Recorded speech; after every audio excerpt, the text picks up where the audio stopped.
একদম overload chocolate cake তোমরা বলে নিতে পারো।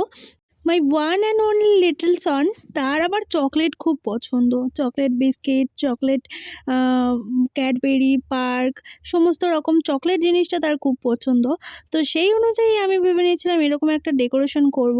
তো বলতে পারো চকলেটের ঠাসা একদম একখানা কেক। মানে যারা খুবই চকলেট লাভার আছো, যারা চকলেট খেতে খুব পছন্দ করো, তারা কিন্তু ঝটপট এরকম একটা কেক অর্ডার করে নিতে পারো। আর এটা ডেকোরেশন করার সময় আমার নিজেরই অনেক অনেক ভালো লাগছিল। তবে একটু একটু ফাঁকিবাজিও করেছি, যেহেতু বাড়ির জন্য বানিয়েছি। তো আমি কিছু কিছু জায়গায় চকলেট গানাশ হয়েছে, তোমরা দেখতেই পাচ্ছ। তো আমি পুরোটা দিইনি। আর এখানে আমি একটু গোল্ডেন ডাস্ট কালার দিয়ে দিচ্ছিলাম, যাতে এটা লুকটা আরও সুন্দর আসে, মানে আরও দেখতে সুন্দর লাগে। তো লাস্ট আমি ওর নামটা লিখে নিয়েছিলাম। আর এই যে কেকের ফাইনাল লুক কেমন লাগছে তোমরা কিন্তু জানাতে ভুলো না। আর দেখা হচ্ছে নেক্সট কেক ডেকোরেশনের ভিডিওতে। আজকের মতো টাটা।